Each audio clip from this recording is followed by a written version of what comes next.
Hello everyone, I am Dr. Shamanaz. I am consultant dermatologist in iDerma. So today we are going to talk about acne vulgaris and its complication such as pigmentation. So first of all, what is acne? Acne जो है एक chronic disorder है, ये एक inflammatory condition है जिसमें हमारे जो glands हैं फेस पे sebum producing gland उसमें inflammation होता है। ये एज ऑफ ऑनसेट जो है एडोलेसेंस में होता है, जैसे प्यूबर्टी के टाइम पे। जी, जो एक्ने के लीजन्स हैं उसमें ब्लैक हेड्स हो सकते हैं, वाइट हेड्स हो सकते हैं, कुछ बम्स हो सकते हैं या पस फिल्ड लीजन्स हो सकते हैं। कभी कभी बहुत सीवियर एक्ने में हमें सिस्टिक लीजन्स भी मिलते हैं। सिस्टिक लीजन्स जो है खासकर उसका कॉम्प्लिकेशन और भी ज़्यादा भयंकर होता है। फॉर एग्जांपल उसमें स्कारिंग और पिगमेंटेशन के चांसेस बहुत ज़्यादा होते हैं। अब हम बात करते हैं कि ये किस एज में मैनिफेस्ट करते हैं। जैसे मैंने बताया, ये प्यूबर्टी में कर सकते हैं और few months before puberty. Peak onset है in case of women 14 and 17 years के बीच में होता है और मेल में 16 टू 19 ईयर्स में। ये कभी हमारे 30s तक भी जा सकता है, जिसको हम लोग बोलते हैं एडल्ट एक्ने। एडल्ट एक्ने भी काफ़ी प्रॉब्लमेटिक होता है, बहुत ही साइकोलॉजिकली उसमें असर होता है हमारे ब्रेन पे, बिकॉज यूजुअली हम जानते हैं कि टीनेजर्स को ही एक्ने होता है, एडल्टहुड में जो है यूजुअली कम होते हैं। बट अंडरलाइंग हार्मोनल कॉजेज हैं, स्ट्रेस है, एंजाइटी है, तो उस टाइम पे भी हमें ऐसा लगता है कि हमें एक्ने के लीजन्स यूजुअली आ रहे हैं, मोस्ट कॉमनली चिन एरियाज पे। अब ये जो है एक्ने वो मेल्स में ज़्यादा सीवियर होता है because of androgen activity and smoking का इसमें नेगेटिव इफेक्ट है। लाइक जो स्मोकर्स हैं उनमें ज़्यादा सीवियर होगा as compare to non smoker. Usually females में एक प्री मेंस्ट्रुअल फ्लेयर होता है एक्ने का, मीन्स मेंस्ट्रुअल साइकिल के पहले they experience a sudden breakout on their face. तो आगे हम बात करते हैं कि क्या क्या पॉजिटिव रीजंस हैं एक्ने क्यों होता है।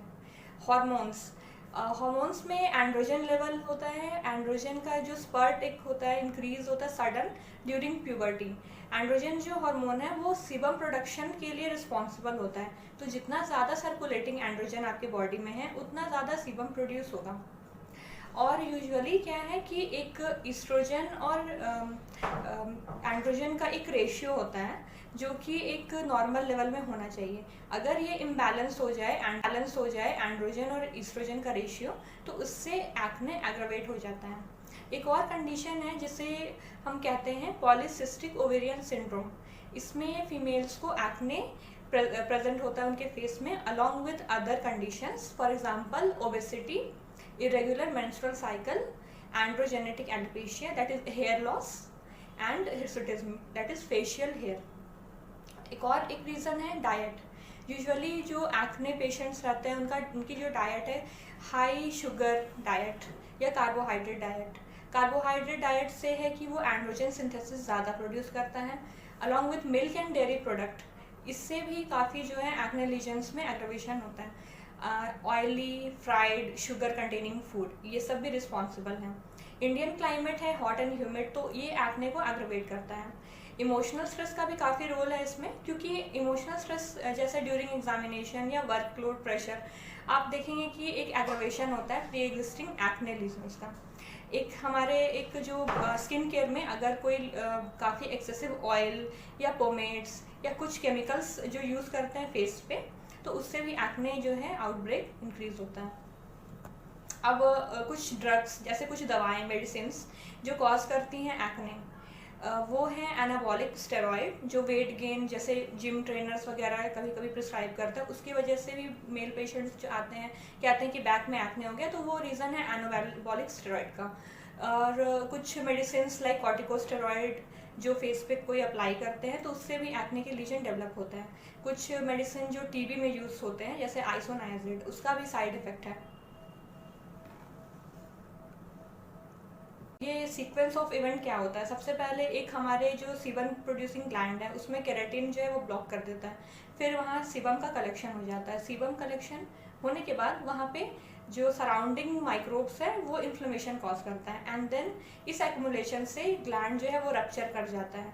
रप्चर करने से सारे एरियाज के ग्लैंड एक ज्वाइन कर जाते हैं, कन्फ्लुएंस हो जाता है, एंड इसमें पस कलेक्शन हो जाता है, फ्लूइड कलेक्शन हो जाता है और सीस्ट फॉर्मेशन हो जाता है। तो इससे जो एक पिक्चर आता है वो सिस्टिक एक्ने का पिक्चर आता है। तो अब साइट्स कहाँ कहाँ एक्ने लीजन्स पाए जाते हैं? मोस्ट कॉमनली फेस में तो आते ही हैं, इसके अलावा बैक में हो सकता है, मिड चेस्ट पे, शोल्डर्स एंड अपर आर्म्स। तो ये कॉमन साइट है एक्ने का। ये सीबम रिच एरियाज हैं, उसी में ज़्यादातर कॉमनली पाया जाता है। लीजन्स ऑफ एक्ने, कितने तरह के एक्ने के लीजन्स होते हैं? एक तो होता है ब्लैक हेड, दूसरा वाइट हेड्स, बम्प्स जिसको हम लोग मेडिकल टर्म में पैप्यूल्स बोलते हैं, पस कंटेनिंग लीजन जो पश्यूल होता है, एक नोड्यूल जो गांठ जैसे एक्ने होती है, और एक सिस्टिक जो काफ़ी बड़े साइज पे होता है, उसके अंदर फ्लूइड या पस भरा रहता है, वो सिस्टिक एक्ने है। अब सिवियरिटी के हिसाब से देखें तो जो सिस्टिक एक्ने वो काफ़ी सीवियर होता है। माइल्ड एक्ने बस जो है ब्लैक हेड्स और वाइट हेड्स, वो काफ़ी माइल्ड ग्रेड ऑफ एक्ने हम लोग बोलते हैं, that can be easily treated topical medication से, क्रीम से। बट सिस्टिक एक्ने हुआ या नोड्यूलोसिस्टिक एक्ने हुआ, उस क्रीम से कुछ फ़ायदा नहीं होने वाला। ओरल एंटीबायोटिक दे सकते हैं, इंट्रालीजनल हम लोग स्टेरॉयड का इंजेक्शन देते हैं उस केस में, बट वो है कि प्रॉपर कंसल्टेशन चाहिए होता है उसके ट्रीटमेंट के पहले, एंड काउंसलिंग भी लगता है कि क्या डाउन टाइम है, आपको क्या क्या और प्रिकॉशन लेने होंगे। तो नेक्स्ट सबसे इम्पॉर्टेंट जो चीज़ है वो आपको जानना है कि how to take care of acne prone skin. Acne prone skin से बचने के लिए हम लोग सबसे पहले तो डाइट पे ध्यान देंगे। डाइट में क्या क्या अवॉइड करना है? Oily, fried, sugar containing snacks, milk and milk products, ये अवॉइड करना है बिल्कुल। स्किन केयर में क्या करना है? हमें फेस वॉश, क्रीम, सनस्क्रीन ऐसा यूज़ करना है जिसके लेबल में non comedogenic and won't clog pores, ये वर्ड्स लिखे होने चाहिए, ठीक है। और सेकेंड चीज़ ये है कि हमें अपना स्किन केयर प्रोडक्ट्स और मेकअप एंड एप्लीकेटर्स वो किसी से भी शेयर नहीं करना चाहिए, बिकॉज बैक्टीरियल इन्फेक्शन होने का चांसेस होता है, 1% टू अनदर स्प्रेड हो सकता है, ठीक है। एक और है कि जब मेकअप यूज़ करते हैं तो हम लोग वो हमेशा रिमूव करके ही सोना चाहिए। मेकअप चेहरे पे रख के हमें सोना नहीं चाहिए, वो हमेशा रिमूव करना है, ठीक है। उसके बाद फिर अब फेस वॉश के बारे में, ऐसा नहीं है कि आप जितनी ज़्यादा फेस वॉश करोगे उतना ज़्यादा बेटर होगा आपके फेस के लिए, ऐसा नहीं है। हम लोग ट्वाइस डेली रिकमेंड करते हैं। मोर नंबर ऑफ टाइम्स अगर आप फेस वॉश करेंगे तो आपके जो एसेंशियल ऑयल हैं फेस के, जो नेचुरल ऑयल है, वो ड्राई आउट हो जाएगा।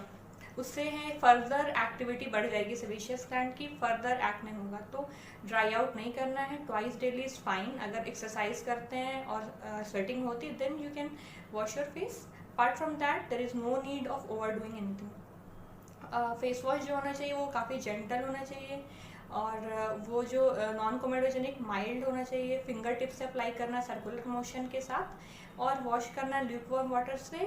पैड ड्राई कर सकते हैं, रब नहीं करना टॉवल से, सॉफ्ट होना चाहिए जो भी आप जिससे ड्राई कर रहे हैं, ओके। एंड अगर आपको ड्राइनेस होती है फेस पे तो एक मॉइस्चराइज़र यूज़ कीजिए, basically non comedogenic moisturiser that is meant for acne prone skin. कुछ भी अगर आप लगा रहे जैसे ऑइंटमेंट फॉर्म, तो वो पोर्स को क्लॉक करेगा, फर्दर आपको जो वाइट हेड्स दिखेंगे, ब्लैक हेड्स दिखेंगे, तो वैसा नहीं करना है हमें। जो सजेस्टेड क्रीम्स है वही लगाना है। जो बॉडी पे मॉइस्चराइज़र यूज़ होता है वो फेस पे बिल्कुल ना लगाएं, उससे कुछ नहीं होने वाला आपको फर्दर फ्लेयर्स हो जाएंगे, ठीक है। एस्ट्रिंजेंट और रबिंग एल्कोहल ये नहीं यूज़ करना, ये एक्सेसिव ड्राइनेस कॉज करते हैं। और एक और ये रीज़न है, बहुत सारे लोगों की टेंडेंसी होती है कि चलो एक ब्लैक हेड हो गया, हम पॉप कर लेते हैं उसको, स्क्वीज आउट करके रिमूव कर देते हैं, तो चलो हमारा जो है वो ठीक हो जाएगा। वैसा बिल्कुल ही नहीं करना है, because if you are doing that you are pushing that bacteria and sebum further deep in your skin and that will further cause inflammation, और उसमें ज़्यादा ही प्रॉब्लम होगा वो फर्दर ट्रीट करने में। जो सिंपल एक कॉमेडोन था उसको आपने एक पश्चूल में क्रिएट कर दिया, तो वो ऐसा नहीं करना है, तो अवॉइड दैट। उससे स्कारिंग हो सकती है, पिगमेंटेशन भी हो सकता है, so don't touch your face at all. Acne treatment अगर आप ले रहे हैं, अगर आपको प्रिस्क्राइब किया गया है किसी डर्मेटोलॉजिस्ट के पास, तो उसको कंटिन्यू कीजिए। ऐसा नहीं कि हर वीक आप चेंज कर रहे हैं, जैसे एक मेडिसिन मिला ठीक है इससे कुछ नहीं हो रहा तो हर वीक जाके फिर न्यू मेडिसिन ले रहे हैं, ऐसा नहीं करना। एक एक्ने ट्रीटमेंट को 6 to 8 वीक्स का मिनिमम टाइम लगता है to see the effect, so just be patient, don't panic. वो उसको आप कंटिन्यू रखिए, वो आपको काफ़ी जो है हेल्प करेगा, एंड उसको छोड़ना नहीं है बीच में। And then don't use different kinds of product that are advertised, okay.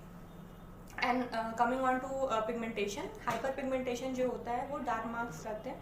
Pimple जब भी हील होगा तो वो मेलानिन को एक्टिवेट करेगा। मेलानिन जो है वो हमारे स्किन कलर के लिए रिस्पॉन्सिबल है, तो वो क्रिएट हो जाएगा आपका एक डार्क स्पॉट। इसका कलर रेड भी हो सकता है, ब्राउन भी हो सकता है, black, depending upon the size, skin tone and the depth of involvement. And then हम कॉज क्या है पिगमेंटेशन का, स्किन हीलिंग होती है, मेलानिन होता है, तो मेलानिन जो है वो स्किन को कलर देता है। फिर एक्सेस जो है वो